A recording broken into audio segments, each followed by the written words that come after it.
제가 얼마 전에 찾아볼 일이 있어서 우리 장로교 총회의 헌법책을 봤습니다. 그러다가 축도에 대한 부분을 읽었습니다. 예배를 마칠 때 축도는 하나님이 내리시는 복을 목사가 선언하는 것입니다. 그리고 그 축도문으로 사용하는 성경 구절은 모두 4개가 있습니다. 그 중에서도 우리가 가장 익숙한 축도문은 고린도후서 13장 13절입니다. 이 4개의 축도문 중에서 민수기 6장 24절 그리고 24절에서 26절까지는 유일하게 구약에서 나옵니다. 가장 오래된 축도문이고 그리고 또 가장 근본이 되는 축도문입니다. 제사장의 축복이라는 제목으로 유명합니다. 성전 예배를 마칠 때나 회당 모임을 마칠 때 제사장이 했던 축복문이 바로 이 구절입니다. 축복문 자체가 히브리어 시로 아름다운 형식을 갖추고 있고 시편 67편 같은 여러 시편에 영감을 주었습니다. 그리고 사람들에게 많은 사랑을 받은 성경 구절입니다. 1986년도에 예루살렘에서 은으로 된 판을 2개 발굴을 했습니다. 기원전 7세기나 6세기쯤 물건으로 추정이 되는데 여기에 이 제사장의 축복이 히브리어로 새겨져 있습니다. 성경 구절이 쓰인 채로 발견된 유물 중에서는 가장 오래된 유물입니다. 교인들이 하시는 이 식당이나 가게를 가보면 이 욥기 8장 7절 말씀이 많이 적혀 있습니다. 내 시작은 미약하였으나 내 나중은 심히 창대하리라. 그런 것처럼 이 발굴된 음판도 하나님의 축복을 늘 보기 원해서 이렇게 만든 것이 아닌가 합니다. 이 제사장의 축복을 통해서 우리는 하나님이 주시는 복에 대해서 많은 것을 알 수 있습니다.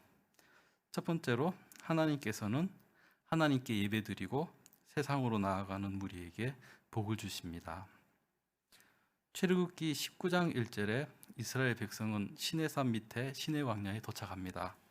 그리고 민수기 10장 11절에서 그곳을 출발합니다. 그곳에서 많은 일이 있었습니다. 이스라엘 사람들이 이 하나님의 백성이 되기로 약속을 하고 십계명을 받았습니다. 성막을 완성하고 제사장을 세웠습니다. 그리고 레위기에서 하나님의 율법을 받았습니다. 민수기는 제목처럼 처음에 이스라엘 백성들이 지파별로 사람이 몇 명이 있는지를 계수하는 것으로 시작됩니다. 그런데 이 숫자는 20세 이상으로 싸움에 나갈 만한 모든 자를 계수한 것입니다. 그러니까 이 약속의 땅으로 가려면 그곳에서 이 전쟁을 해야 되니까 그걸 위한 준비로 이렇게 계수를 한 것입니다. 약속의 땅으로 나아가기 위해서 조직을 갖추고 진영을 갖추는 것입니다. 민수기 1장부터 10장 10절까지의 내용이 바로 이 조직 그리고 진영을 갖추는 것입니다. 행진을 할 때는 어느 지파부터 어느 지파 순으로 가는가, 성막을 가지고 이동할 때는 어느 부위를 어떤 사람이 옮겨야 되는가, 그리고 진영을 갖추고 이제 쉴 때는 어떤 모양으로 배치하는가, 이런 것들을 다 구체적으로 준비를 합니다. 이들은 하나님께 함께 예배를 드리고 함께 세상으로 나아가는 사람들입니다. 지금의 교회와 같은 역할입니다. 그리고 이렇게 조직이 된 하나님의 백성을 하나님께서 축복하십니다. 그런데 이제는 아브라함 시대 같은 이 족장 시대와는 다르게 하나님께서 직접 축복하는 것이 아니라 이렇게 조직한 모임과 그리고 직분을 통해서 축복하십니다. 여호와께서 모세에게 일러 가라사대 아론과 그 아들들에게 고하여 이르기를 너희는 이스라엘 자손을 위하여 이렇게 축복하여 이르되. 하나님께서는 먼저 선지자이자 지도자로 세우신 모세를 통해서 말씀하십니다. 아론과 그 아들들, 하나님이 세우신 제사장들을 통해서 이스라엘 자손을 축복하십니다. 복을 빌어주는 것은 하나님에게서 제사장에게 맡기신 특별한 사명인 것입니다. 하나님께서는 이 축복문의 구체적인 내용을 알려주신 다음 제사장이 하나님의 이름으로 이스라엘 자손에게 축복하면 확실하게 복을 주실 것을 다시금 말씀하십니다. 그들은 이같이 내 이름으로 이스라엘 자손에게 축복할지니 내가 그들에게 복을 주리라.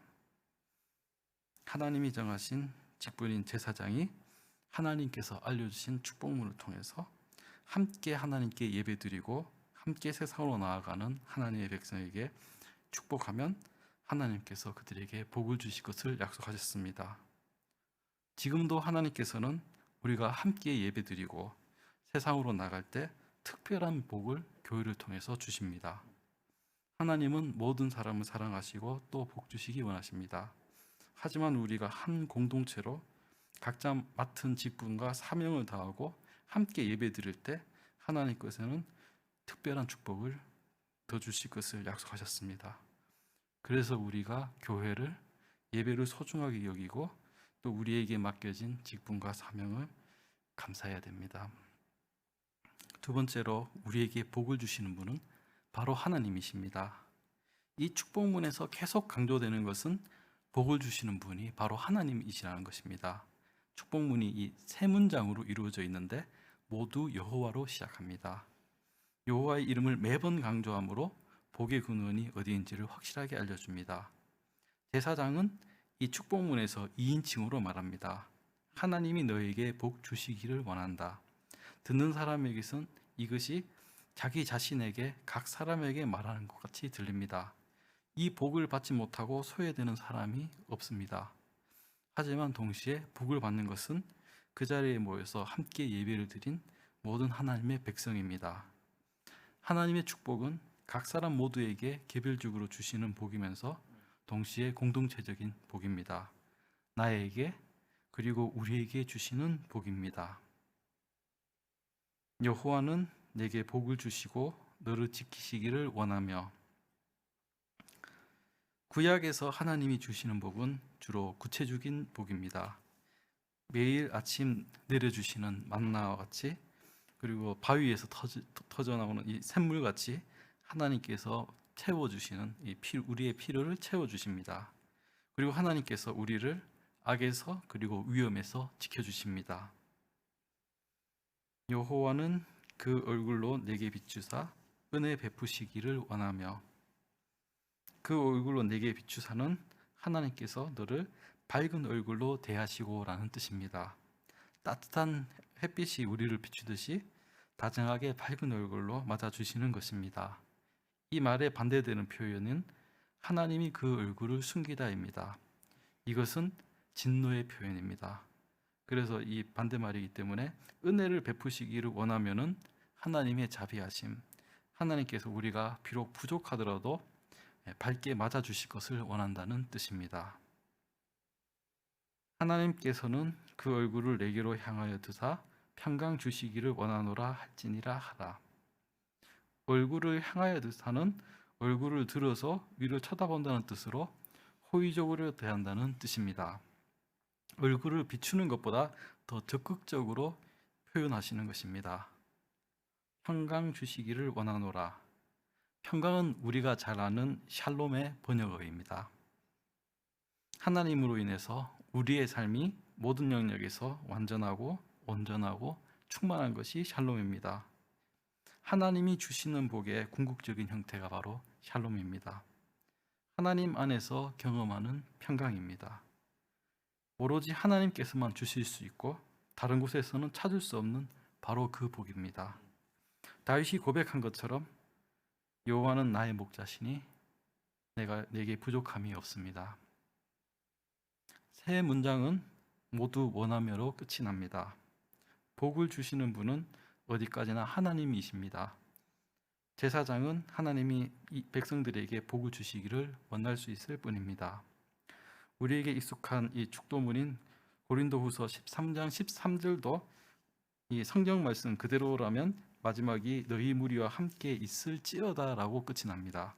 하지만 축도할 때는 너희 무리와 함께 하시기를 간절히 축원하옵나이다라고 합니다. 이건 역시 같은 맥락입니다. 그들은 이같이 내 이름으로 이스라엘 자손에게 축복할지니 내가 그들에게 복을 주리라.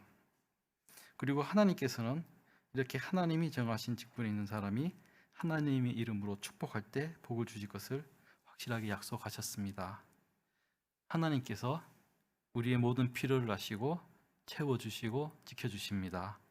우리는 다른 어느 곳에 눈을 돌리지 않고 복의 근원 되시는 하나님을 바라보아야 합니다.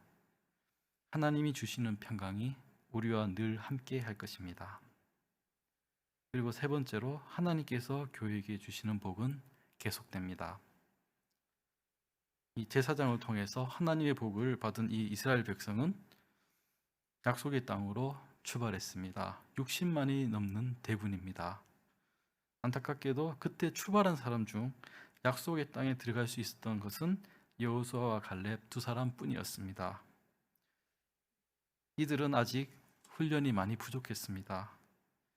감사하게도 하나님께서 매일 먹을 양식을 만나를 내려주셨는데 만족하지 못했습니다.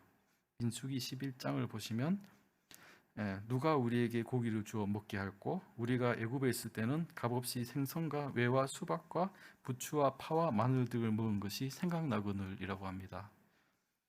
정말 예전 종살이 하면서 이 주인들이 주던 그 음식을 그리워하고 있습니다. 그러면서 이 만나 외에는 보이는 것이 아무것도 없도다라고 불평합니다. 하나님께서 주시는 그 하늘 양식을 만족하지 못합니다. 뿐만이 아닙니다. 이들은 전쟁을 두려워했습니다.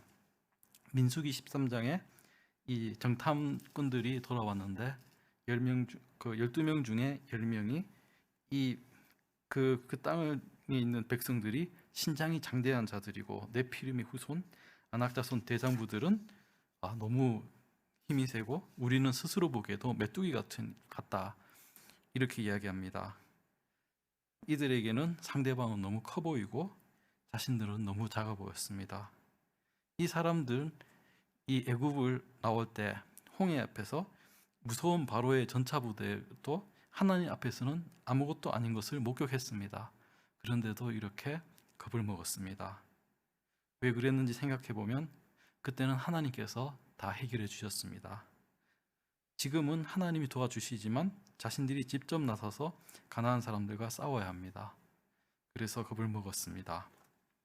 애굽에서 종살이 하던 때의 그 습성을 버리지 못한 것입니다. 그래서 이때의 이스라엘 백성들은 약속의 땅에 들어가지 못했습니다. 하지만 하나님의 축복은 하나님의 백성을 떠나지 않았습니다. 이스라엘은 광야에서 40년 동안 연단을 받았습니다. 종으로 살아본 적도 없고 늘 하나님의 인도하심을 따라가고 함께 하나님께 예배드리고 하나님께서 주시는 만나를 먹고 자라난 새로운 세대가 양육되었습니다. 그리고 그들은 용감하게 하나님의 백성답게 약속의 땅으로 나아갔습니다. 어느 시대, 어느 교회도 하나님 앞에서 완전하지는 못했습니다. 하지만 지금까지 하나님을 예배하는 사람은 끊이지 않았습니다. 그리고 하나님의 자녀다운 모습이 되기 위해서 계속 연단되어 왔습니다. 지금도 예배가 드려지고 있고 온 세계와 열방 가운데 복음이 전해지고 있습니다. 그리고 하나님의 축복은 늘 교회를 떠나지 않았습니다. 지금 우리의 모습이 만족스럽지 않은 것이 있더라도 계속 하나님의 인도하심을 따라가면 우리가 더욱 훈련되고 연단이 되어서 하나님의 백성다운 모습으로 빚어질 것입니다. 한동안 우리는 예배를 드리는 것이 참 힘든 시간을 보냈습니다. 정말 여러 가지 일들이 있었습니다. 정말 우리가 상상하지 못하고 생각하지 못했던 일들이 있었습니다. 그래도 우리가 드리는 예배는 끊어지지 않았습니다. 그리고 하나님께서 교회를 통해서 예배를 통해 주시는 축복도 계속되었습니다. 우리는 이제 예배와 교회의 소중함에 대해서 더 잘 알게 되었습니다. 하나님이 주시는 사명이 얼마나 귀중한지 알게 되었습니다. 그리고 우리에게 복을 주시는 분은 하나님뿐이시며 하나님이 교회에 주시는 복은 계속된다는 것을 더 잘 알게 되었습니다. 이런 우리들에게 여호와 하나님께서 그 얼굴을 너에게로 우리에게로 향하여 드사 평강 주시기를 원합니다.